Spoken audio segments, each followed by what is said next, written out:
Palavra da Verdade, com Hernandes Dias Lopes.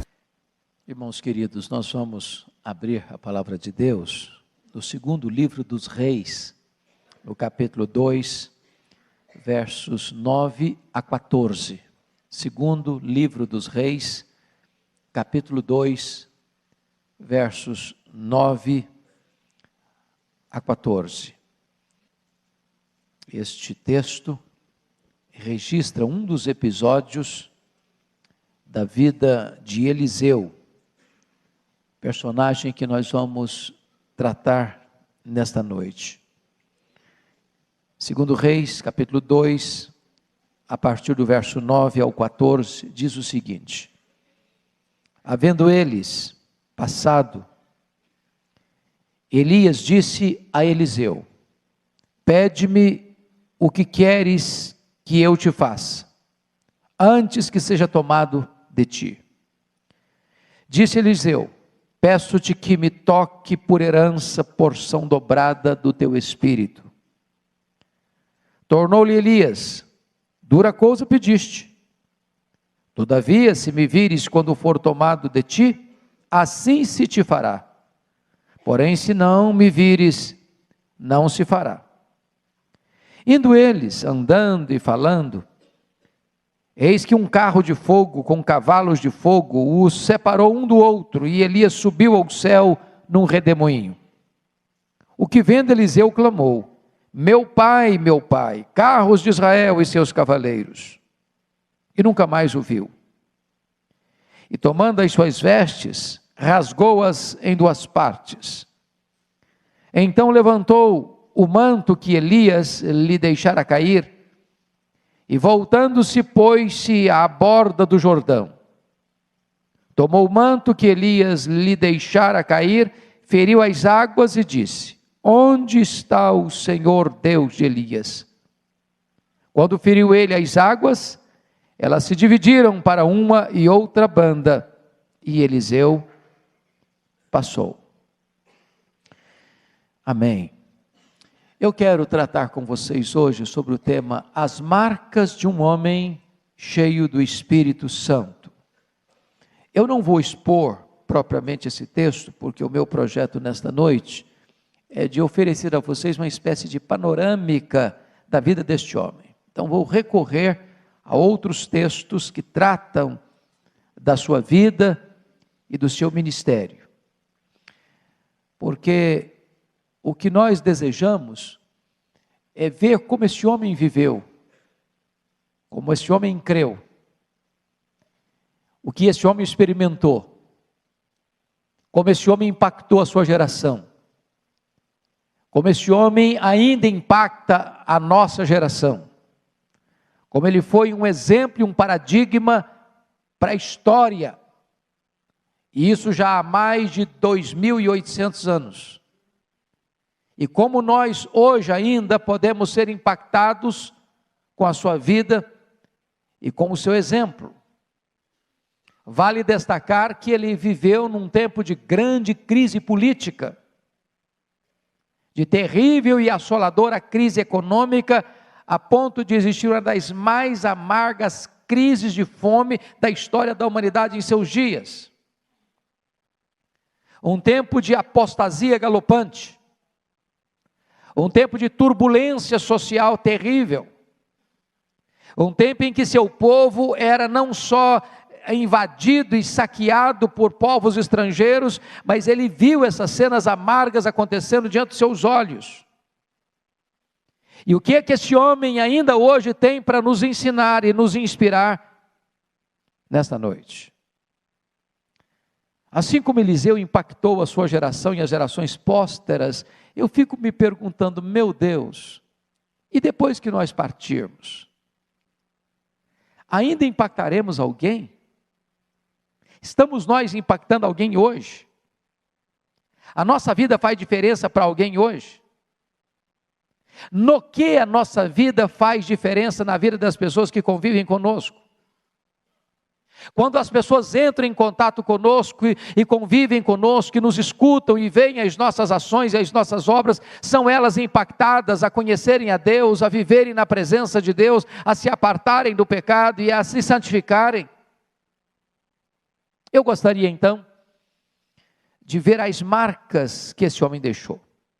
E a primeira coisa que eu quero destacar é que Eliseu foi um homem que abraçou o ministério, abraçou a vida com Deus, sem olhar para trás. Está escrito lá em 1 Reis 19 a 21, que é a cena do chamado dele. Quando Elias está passando, ele está trabalhando, lavrando o campo com juntas de bois, e diz que Elias lança sobre ele a capa e diz: você entendeu o que eu fiz com você? Então comece a me seguir. E ele só pediu para ir despedir de seu pai, dar um beijo em seu pai e retornar, mas quando ele vai, ele pega a junta de bois, ele faz um churrasco da junta de bois, e ele aproveita os canzis para fazer um grande fogo e preparar aquela carne, e ele está dizendo o seguinte: eu estou quebrando as minhas pontes, eu estou abandonando o meu passado, eu estou a partir daqui seguindo a Deus, sem qualquer intenção de retroceder. Deixa eu dizer uma coisa para você, meu irmão. Se você está seguindo a Cristo, você botou a mão no arado. E depois que você bota a mão no arado, não dá mais para olhar para trás. Vida cristã não é esse negócio de você entrar na dúvida, na incerteza e ficar olhando em várias direções, ou quem sabe olhando para trás, como o povo de Israel, sentindo saudade do Egito, e no coração voltando para o Egito, e querendo desfrutar das venturas do Egito, mas também não querendo largar mão da vida cristã. Não, em nome de Jesus, se você é um crente, seja um crente de verdade. É daqui para frente. Não dá para mais olhar para a lente do retrovisor. Não dá para ficar mais disperso, olhando aqui e acolá. Não dá para você ser um crente, amar o mundo e se conformar com o mundo e ser amigo do mundo. Não dá para você ficar paquerando e flertando com o seu passado. É hora de você olhar para frente, e só para frente olhar. A palavra de Deus nos fala que quem lança a mão do arado e olha para trás não é apto para o reino de Deus. E eu acho interessante, porque quando a Bíblia fala de algumas pessoas que foram chamadas, Mateus estava trabalhando numa coletoria, e Jesus só disse para ele: segue-me, e ele largou tudo para trás e seguiu. Pedro largou as redes e o seguiu. Mais tarde Pedro disse: Senhor, nós tudo deixamos para trás e te seguimos. Eu fico olhando a história de um dos missionários mais conhecidos do mundo, Carlos Studd. Ele era um missionário inglês, ele era um grande esportista do seu país, um homem já conhecido e famoso naquela modalidade esportiva que ele praticava, e deixou sua fortuna, e deixou seu glamour, e deixou sua fama, e deixou seu sucesso para se tornar um missionário. E alguém disse: não é possível que você esteja fazendo isso, não é possível que você esteja renunciando a tudo isso, não é possível que você esteja deixando o glamour e a glória do esporte, da riqueza, para ser um missionário. E ele disse o seguinte: se Jesus Cristo é Deus, e Ele deu a sua vida por mim, nenhum sacrifício é grande demais que eu possa fazer por Ele. Ele já fez o maior de todos os sacrifícios. E é com essa determinação que eu vou segui-lo. Então não olhe para trás como a mulher de Ló, não volte atrás como fez Demas, é daqui para frente. Eliseu nos ensina essa primeira lição. Segunda coisa que eu chamo a sua atenção: Eliseu, um homem santo em seu proceder. Está escrito lá em 2 Reis 4:9, que a mulher disse para o seu marido: vejo que este que passa sempre por nós é santo, homem de Deus. Para um pouquinho para pensar comigo, como é que as pessoas nos conhecem? O que é que as pessoas falam de nós? Não é qual o conceito que nós temos de nós mesmos, é qual é a avaliação que as pessoas que estão à nossa volta têm a nosso respeito. Quem somos nós? O que as pessoas veem em nós? Qual é a percepção que elas têm ao nos observarem? E o relato que esta mulher dá para o seu marido é que este homem que passava por lá, e passava por lá, e passava por lá, e passava por lá, é um santo homem de Deus. Certamente essa não foi uma observação perfunctória, essa não foi uma observação epidérmica, superficial, essa foi uma observação profunda da sua vida, do seu testemunho, do seu exemplo. Se você perceber, essa era a opinião das mulheres, essa era a opinião do povo, essa era a opinião dos reis de Israel, essa era a opinião dos reis de Judá, essa era a opinião dos reis estrangeiros, essa era a opinião dos escravos, essa era a opinião dos seus discípulos, essa era a opinião dos generais. Esse é um homem de Deus. Um homem de Deus. Mas esse homem de Deus tinha outra característica, está escrito lá em 1 Reis 19, 21, que ele era aquele que deitava água nas mãos de Elias. Sabe o que significa isso? Ele era um servo, ele era uma espécie de escravo, ele era um homem humilde. Irmãos, a carreira de um homem de Deus passa pelo estágio da humildade. Não dá para ser um homem de Deus e ser soberbo. Não dá para você ser conhecido como homem, como mulher de Deus, a não ser que você tenha capacidade de se humilhar e de servir. Porque quem não serve, disse alguém, não serve para viver. Se o seu coração tem qualquer sinal de altivez, de arrogância, de soberba, você precisa se humilhar, porque Deus exalta os humildes. Outra marca deste homem, é que este homem, Eliseu, ele seguia um grande modelo. Esse texto de 2 Reis 2, de 1 a 9, que antecede o texto lido, é a caminhada de Eliseu com Elias. Ele está no encalço de Elias. Elias já o havia chamado, mas ele está perto do seu mentor. Ele está perto daquele que é seu mestre. E diz a Bíblia que Elias tem plena consciência que ele vai ser arrebatado, que ele vai ser trasladado, que ele vai ser levado para o céu, e ele tinha tido esse entendimento, esta revelação divina para ele, e diz a Bíblia que ele está caminhando para Gilgal, e diz, não, fica aqui que eu vou até Gilgal. Ele diz, não, eu não vou te deixar, eu vou julgar com você. Aí eu chego em Gilgal, e Elias diz, olha, agora você fica aqui que eu vou até Betel. Não, eu vou para Betel com você. Aí o Elias chega em Betel, agora você fica aqui, Eliseu, que eu vou até Jericó. Não, eu vou até Jericó com você. Chegou em Jericó, não, fica aqui que eu vou até o Jordão. Não, eu vou até o Jordão com você. Esse homem segue um modelo. E a pergunta que eu faço para você é o seguinte: a quem você está seguindo? Quem são seus mentores espirituais? Quem discipula você? Do ponto de vista humano, a quem você segue as pegadas? Quem é exemplo para você? Em quem você mira? Quem é o seu modelo? Para quem você está olhando? É curioso isso, porque o apóstolo Paulo, quando escreveu a sua carta aos Coríntios, ele diz o seguinte: sede meus imitadores, como eu sou imitador de Cristo. E Jesus Cristo, nosso supremo modelo, diz: aprendei de mim, porque eu sou manso e humilde de coração. Irmãos, todos nós precisamos de um mentor espiritual. Todos nós. Alguém em quem confiamos, para quem abrimos o coração. Alguém que tem o direito de chegar para nós e perguntar assim: como é que vai a sua vida? De entrar em determinadas áreas particulares e íntimas da sua vida, para você prestar contas. Nós precisamos viver pactuados com alguém que esteja nos orientando, nos ensinando e sendo para nós exemplo de vida.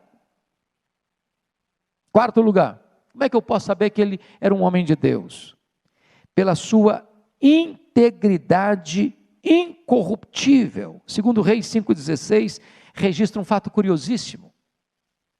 Diz a Bíblia que o general sírio Naamã, leproso, vem com cartas do rei da Síria para o rei de Israel, para ser curado da sua lepra, porque escutara que tinha um homem em Israel que tinha a graça de Deus de orar pelas pessoas enfermas e elas serem curadas. E ele vem numa comitiva, com muitas riquezas, com muitas ofertas, pensando que essa questão do poder de Deus se daria através de uma diplomacia política. E quando o rei de Israel recebe a carta do rei da Síria, fica desesperado: será que esse homem está querendo fazer guerra comigo? Ele sabe que eu sou um homem, que eu não tenho poder. Quando Eliseu escuta isso, porventura não há profeta em Israel, manda um homem para cá. Quando Naamã chega, esperando que o profeta o recebesse de tapete vermelho, o profeta nem aparece na varanda da casa. De lá de dentro manda um recado para ele: você vai fazer o seguinte, você vai lá no Jordão, mergulha 7 vezes, está resolvido o seu problema. O Naamã ficou muito irritado. Ele era um homem acostumado com o glamour do poder, com os aplausos. E ele se sentiu humilhado, porque o profeta, em vez de ir recebê-lo e dar a ele as devidas condecorações necessárias a que ele estava acostumado, nem sequer o recebe e manda um recado. Mas graças a Deus ele foi aconselhado pelos seus servos: não, mas ele não mandou fazer nada difícil, só mandou você ir lá, faça o que ele mandou. E ele vai lá no Jordão, mergulha 7 vezes e sai limpo da sua lepra. E ele volta agora a Eliseu e diz: agora eu vim trazer o meu presente, agora eu vim trazer minha oferta, agora eu vim como gratidão expressar meu sentimento de alegria e gratidão pelo que aconteceu na minha vida. Eu fico pensando, no contexto brasileiro hoje, que pastor recusaria uma oferta generosa dessa? Hein? Porque hoje o pessoal está arrancando dinheiro até de pedra. O Eliseu: não, eu não vou receber a sua oferta, não. Eu não fiz esse trabalho por dinheiro.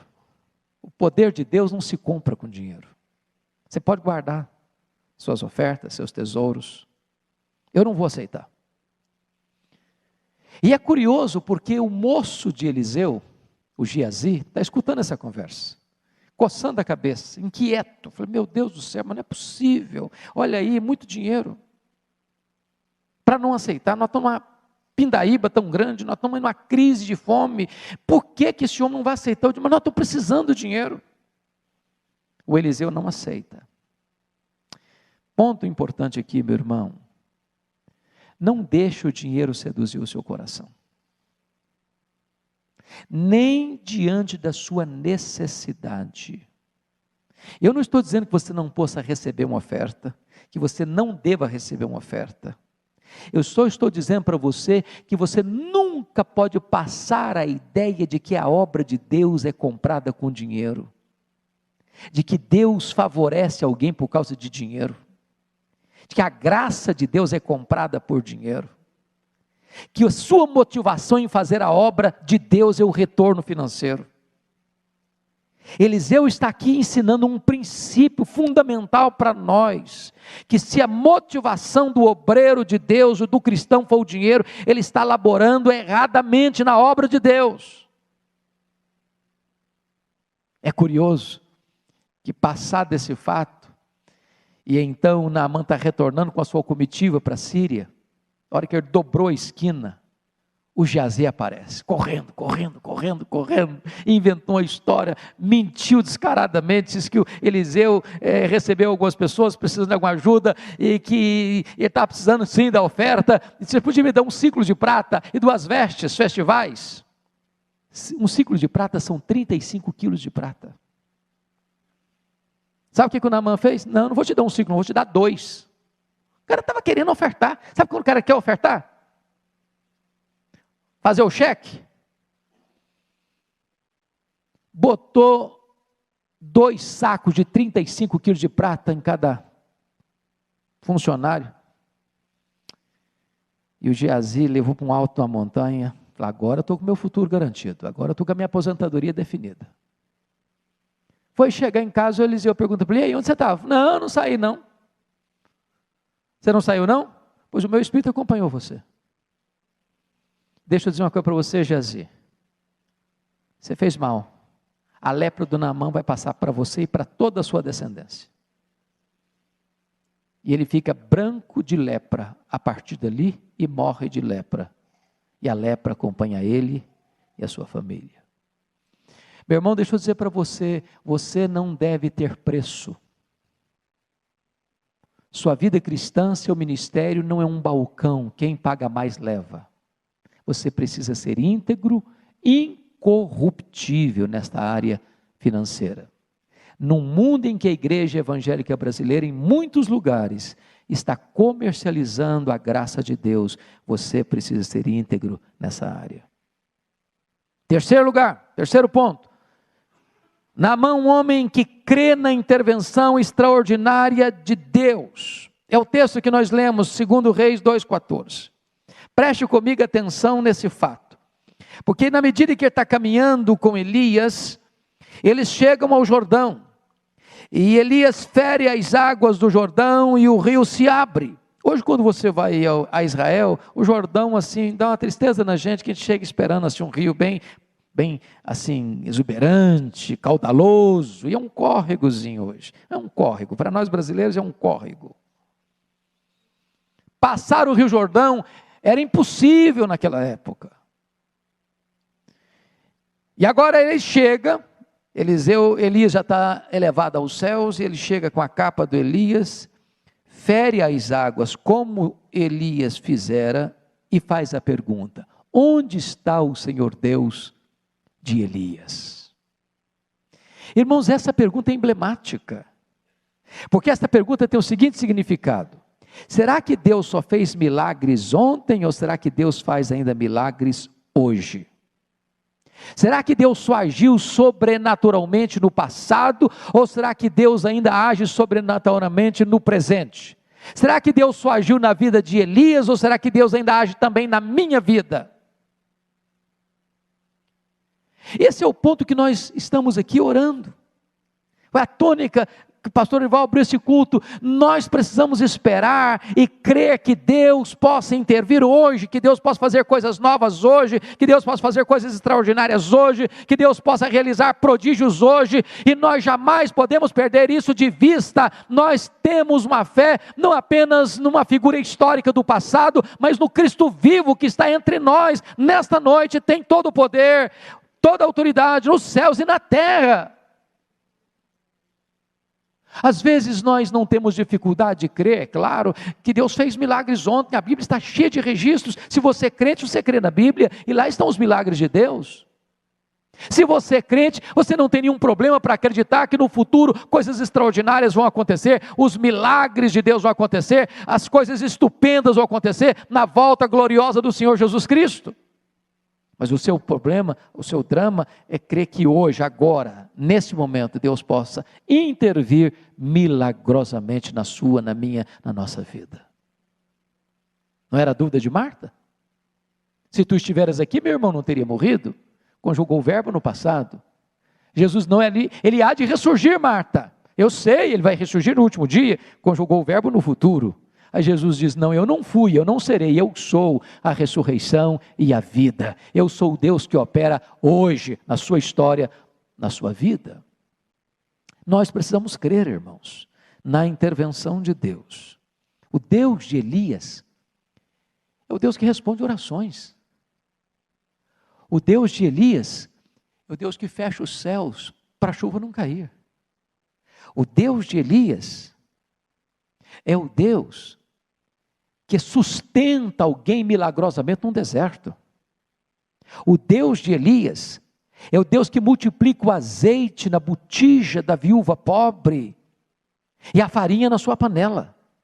O Deus de Elias é o Deus que manda fogo para consumir o holocausto e provar que só Ele é Deus.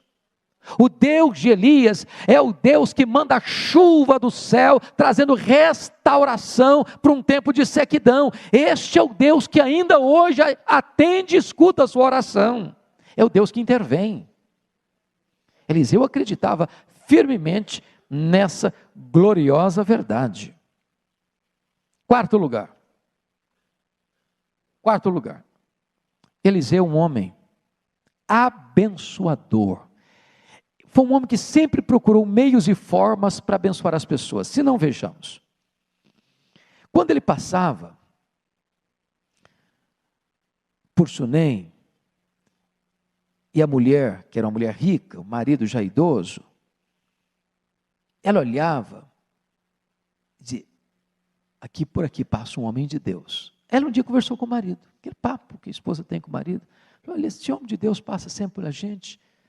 Vamos fazer aqui um quarto para ele? Bota uma cama, bota uma cadeira, bota uma mesa, bota um candeeiro, para que possa ser aqui um porto seguro para ele. Vamos fazer. Fizeram. Aí um dia, o Eliseu está conversando com o seu moço Geazi e diz o seguinte, bom, o que nós podemos fazer por essa mulher que é tão generosa conosco?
Foram perguntar para ela, não, nós já temos tudo, nós moramos no meio do nosso povo. Aí o Geazi diz, olha, essa mulher não tem filhos, o marido dela já é idoso. E Eliseu disse, daqui a 1 ano você vai ter um bebê. Ele era um homem que estava pensando na felicidade da família. Um abençoador sempre quer ver o bem-estar da família. É alguém que tem uma palavra de esperança para a família. Quando você para olhar outra cena dele, diz a Escritura que ele chega em Jericó e as pessoas começaram a dizer, olha, a cidade é boa. Aliás, a cidade mais antiga do mundo, a cidade que está no nível mais baixo do planeta. Mas disseram, as águas são imprestáveis, as águas são amargas, as águas não são potáveis, as águas não são boas para beber, para consumo humano. E Eliseu então tem a preocupação de pegar um prato de sal e restaurar as águas daquela cidade. Ele está preocupado com a saúde do povo, é um abençoador, ele está interessado na saúde do povo. Certa feita, uma mulher viúva de um dos alunos dele, dos discípulos dos profetas, chega para eles, olha, meu marido, teu servo, morreu, e tem uma coisa lá em casa, tem uma pindaíba, lá em casa não tem nada não, e aí mais ainda, os credores chegaram, então querem levar os nossos 2 filhos como escravos.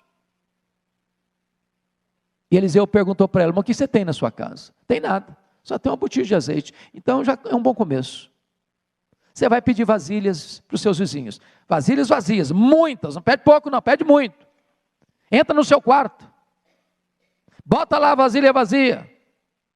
E diz a Bíblia que enquanto vasilhas vazias existiam, o azeite nunca deixou de jorrar. Olha que acabou a vasilha, acabou de jorrar. A limitação nunca está em Deus, a limitação sempre está em nós. Enquanto houver um coração disponível para Deus, haverá o azeite jorrando na nossa vida. Ele é um homem que se preocupava com o necessitado. Quarta experiência, vem Naamã, general estrangeiro, aliás, muitas vezes inimigo do povo de Deus, e ele é aquele que poderia dizer, não, é inimigo? Não conta comigo, eu abençoo meu povo. Não, ele cura o Naamã, está preocupado em abençoar.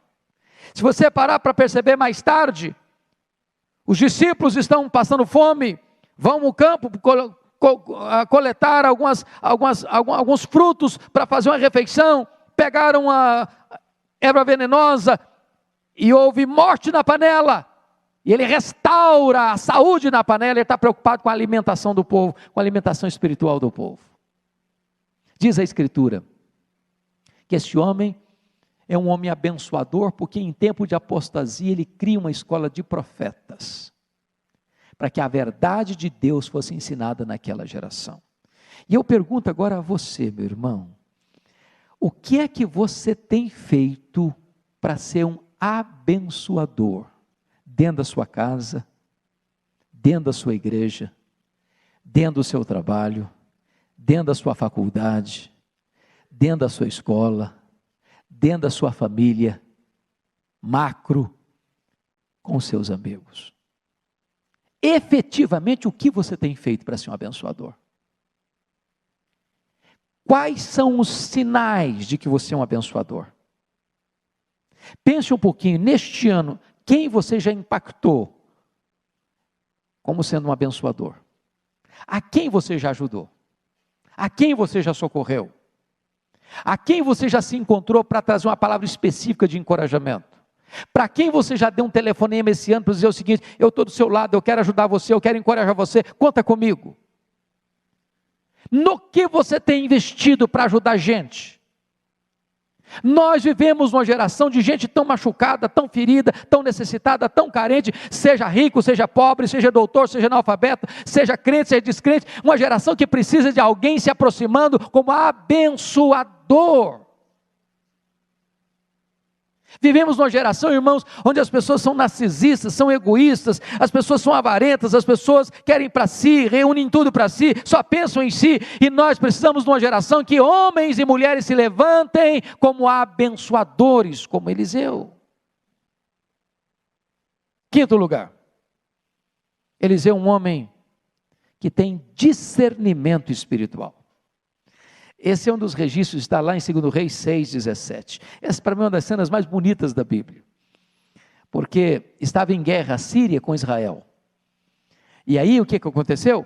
O rei de Israel, juntamente com seus generais, a portas fechadas, elaborava o seu plano de ataque a Israel.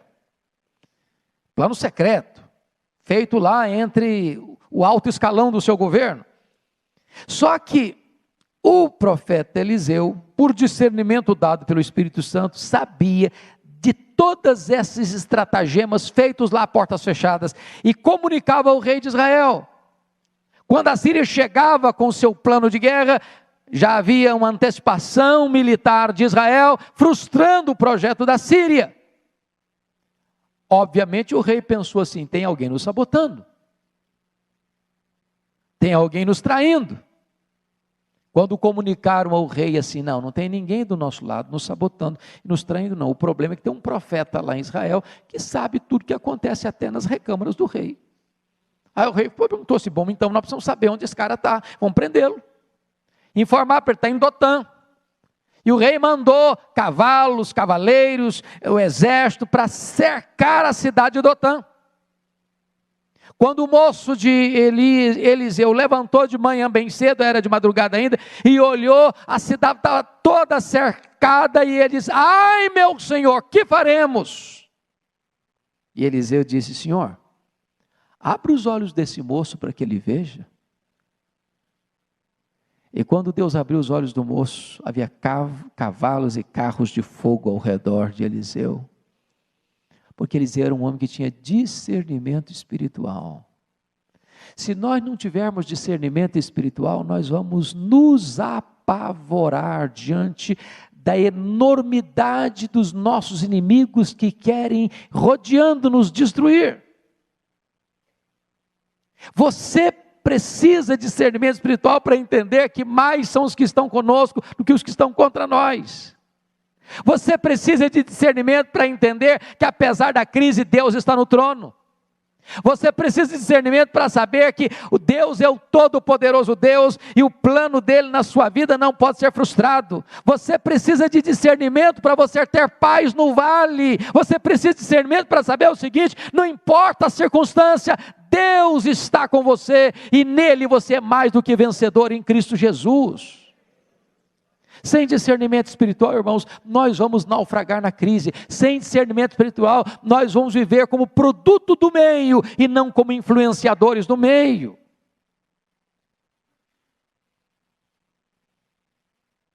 Notem isso. Os olhos naturais, cegos pelo pecado, não têm discernimento. Não tem. Aliás, só Deus pode abrir os olhos do homem, só Deus. Não é uma questão de...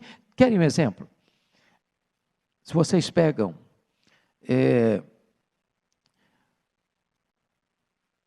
o que os pensadores do positivismo ensinaram, Augusto Comte. Qual é o maior problema da humanidade? Resposta: ignorância. Vamos dar educação. E eu não sou contra a educação. Eu acho que nós precisamos mais e melhor. Mas o problema do homem básico não é ignorância. Não é. Porque você pode dar educação para um homem, você pode dar conhecimento para um homem, você pode dar ciência para um homem, você pode fazer de um homem um intelectual e ele estar ainda arruinado. E ser um escravo. E ser um egoísta. Ser um carrasco. E ser truculento. E usar toda essa informação que ele tem para massacrar ainda mais o próximo, para tirar ainda mais do próximo, para oprimir ainda mais o próximo. Nós precisamos ter discernimento, que só Deus pode transformar, só Deus pode abrir os olhos, só Deus pode mudar a vida, só Deus. Nós podemos também pedir para Deus abrir os olhos das pessoas. Senhor, abra os olhos aos cegos. A mesmo aqueles que vêm precisam ter uma visão mais ampla. Mas mais, o que Elias disser? O que Eliseu disser? Pensa comigo. Você já parou para perguntar por que é que Eliseu não foi receber Naamã? Foi indelicadeza dele? Do ponto de vista de diplomacia foi, não foi? Como é que você recebe um general estrangeiro e nem chega para dizer Shalom, seja bem-vindo, Deus te abençoe? Imagine você, membro da igreja, traz um visitante ilustre para apresentar o pastor da igreja, fala: temos a alegria de trazer o nosso visitante, e você passa reto, não dá nem atenção. Não seria indelicadeza? Por que Eliseu fez isso? Sabe por que Eliseu não recebeu Naamã? Sabe por que Eliseu não foi lá para botar um tapete vermelho para Naamã? Porque Eliseu discerniu que havia uma lepra mais devastadora na vida de Naamã do que aquela que consumia a sua pele. A lepra da soberba. Ele precisava ser tratado da lepra interna, antes de que ele fosse purificado da lepra externa. Discernimento. Nós precisamos de discernimento.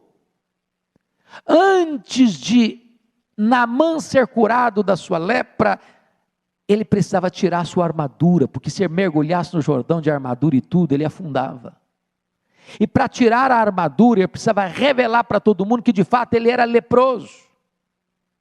Para você ser curado, é necessário que você se despoje de toda a vaidade, de toda a soberba, de todo orgulho, de toda a altivez. É preciso que você seja desnudado para que você seja limpo. Ele discerniu isso. Mas mais, ele discerniu a ganância do Geazi, do seu moço, que ao perceber que ele, Eliseu, recusa uma generosa oferta do general Naamã, ele percebeu que o Geazi não engoliu aquilo bem, não assimilou aquilo bem. Nós precisamos de discernimento espiritual, e discernimento espiritual é um resultado da intimidade sua com Deus. Penúltimo lugar,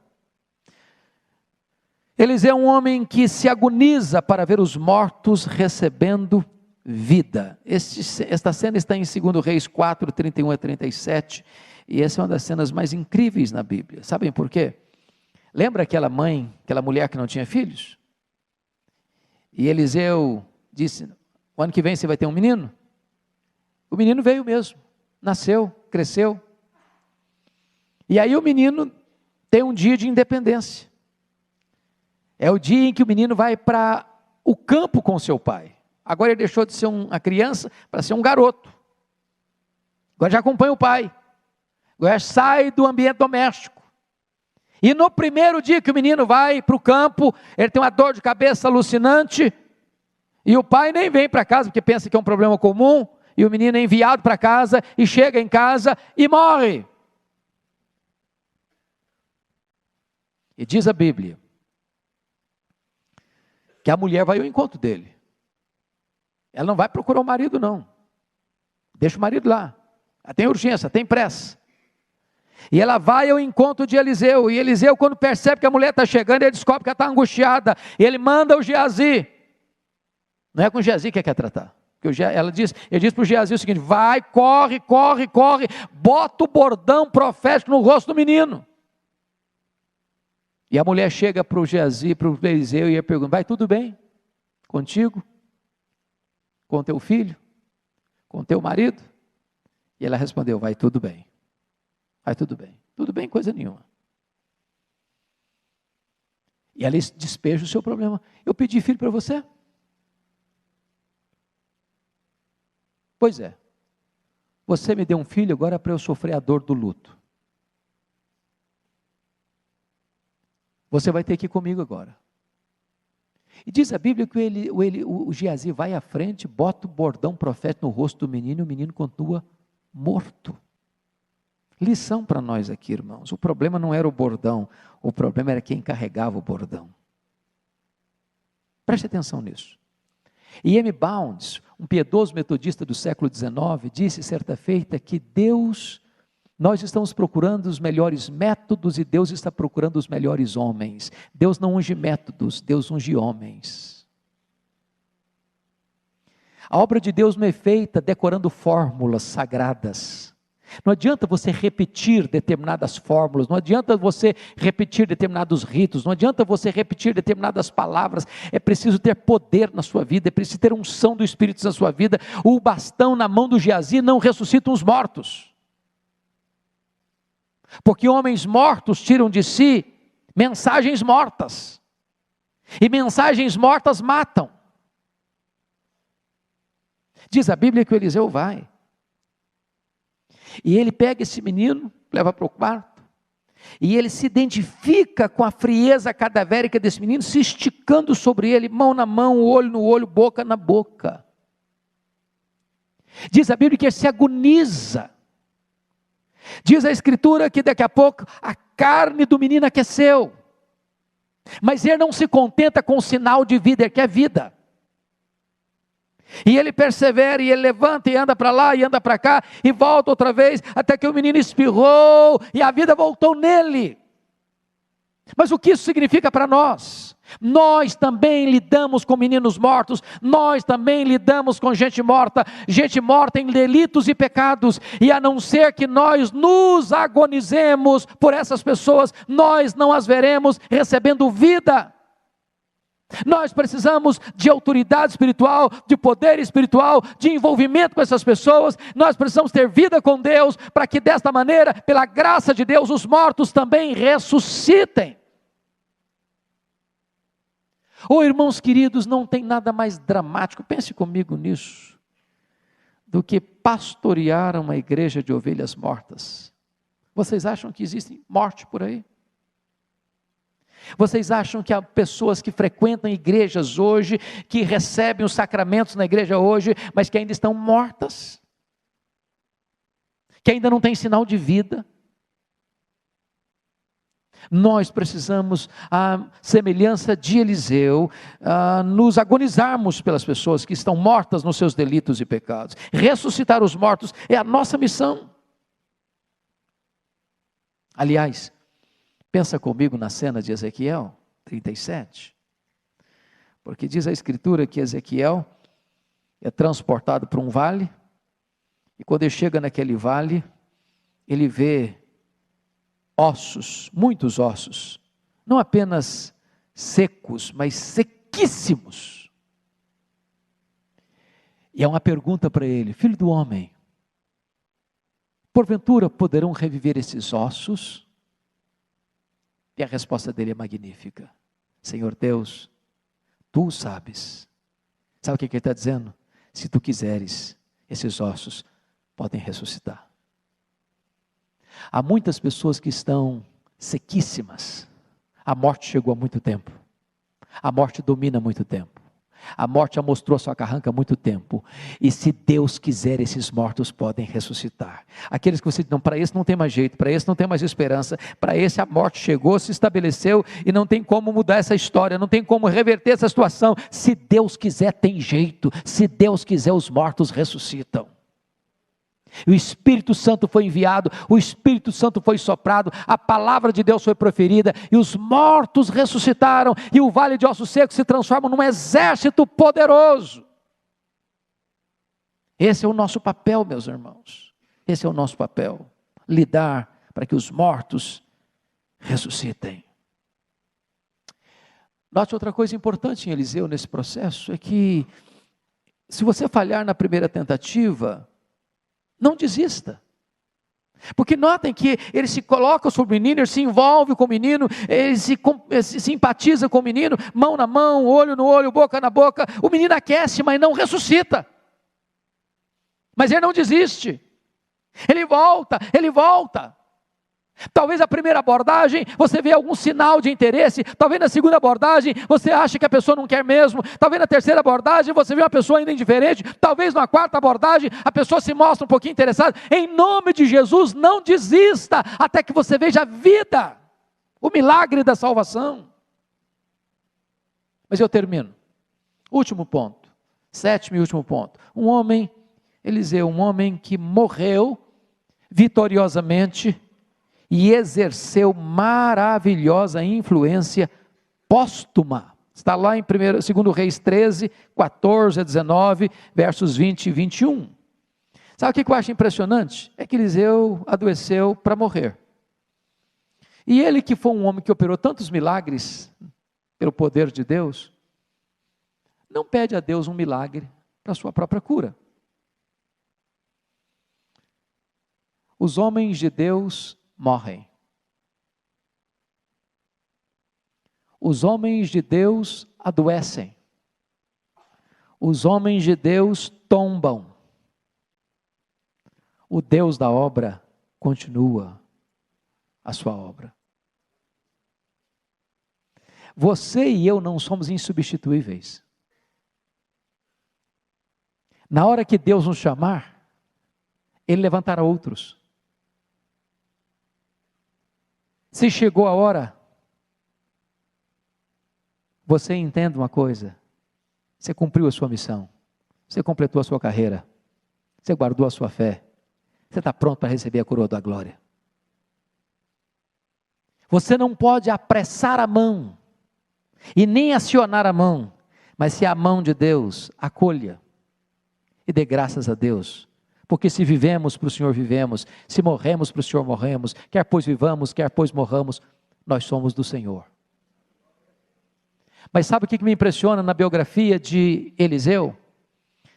É que diz a Bíblia que ele morreu e foi sepultado. Aí num momento de invasão militar dos moabitas, as pessoas estavam fazendo um sepultamento, quando o inimigo chegou, e apressadamente, não podendo completar toda a obra, pegaram o cadáver e jogaram na sepultura do Eliseu. Quando o cadáver bateu nos ossos do Eliseu, o cadáver ressuscitou. Você já pensou no negócio desse? O camarada realiza milagre até depois de morto. E eu fico pensando, pastor Arival, nessa cena, nesse fato. Meu Deus, já pensou lá no futuro, depois que você e eu já tivermos partido? Só memórias. Só uma placa de mármore branco. E alguém tocar nos nossos ossos. E alguém tocar na nossa história. E alguém ler a nossa biografia, e alguém ouvir falar a nosso respeito, a nossa vida ainda continuar tocando corações, influenciando vidas. Que coisa magnífica, que projeto de vida bonito, que voz bendita que fala até depois de morto. Eu não estou falando de misticismo, eu estou falando de um contato com a história de alguém que andou com Deus.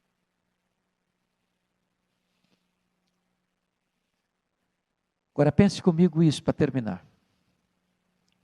Geazi, Elias, Eliseu andou com Elias, aprendeu com Elias, recebeu porção dobrada do espírito de Elias, fez o dobro de milagres de Elias, honrou o seu mentor, andando nas mesmas pegadas.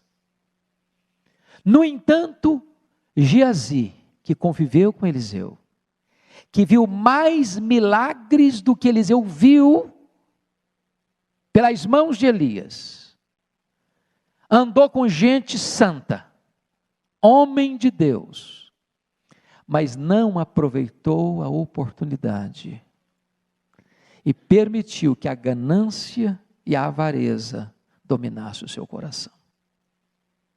Em vez de fechar sua biografia de maneira linda e brilhante, ele encerra a sua biografia leproso, e sendo uma maldição para toda a sua descendência.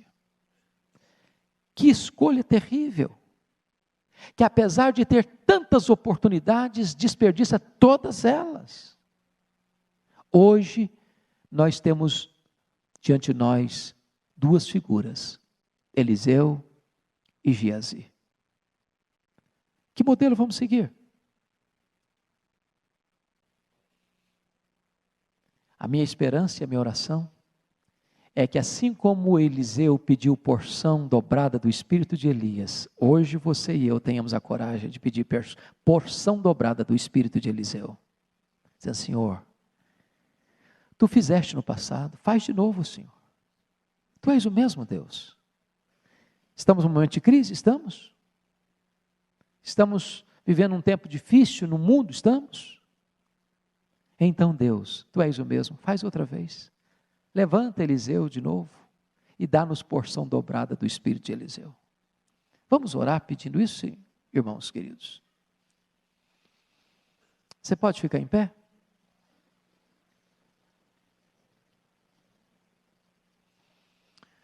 Senhor, nós estamos diante do desafio da Tua palavra,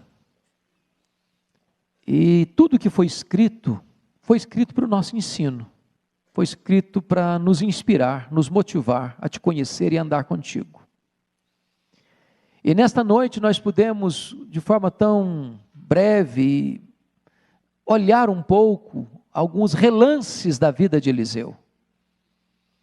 E nós estamos desafiados, Deus, a Te pedir nesta noite, que Tu faças de novo o que Tu fizeste na vida dele. É bem verdade, Senhor, que tem tanta coisa na nossa vida que precisa ser realinhada com a Tua vontade. Tu que conheces cada coração aqui, Tu que sondas cada coração aqui, que Tu te manifestes a cada coração. E os acertos que precisam ser feitos, dá-nos poder para fazê-los. E as reformas e transformações que precisam ser operadas, ó Deus, dá graça para que elas aconteçam. E que nós sejamos conhecidos nessa geração como homens, como mulheres de Deus. Que nós tenhamos a capacidade de te seguir sem olhar para trás. Que possamos crer na Tua intervenção soberana ainda hoje e experimentá-las. Que nós possamos viver de tal maneira, Deus, que todas as pessoas que contactarem-se conosco sejam abençoadas pela nossa vida e pelo nosso exemplo. Rogamos-te, ó Deus, abra os olhos do nosso coração e dá-nos discernimento espiritual, dá-nos poder para vivermos uma vida piedosa e santa nessa geração, e dá-nos a graça de vivermos de tal maneira hoje, Senhor, que no futuro alguém ouvindo ou falar a nosso respeito ainda possa ser impactado a te conhecer e a saber que Tu és o único Deus vivo. Glória ao Teu nome por esta noite, oramos com gratidão em nome de Jesus, aleluia, amém.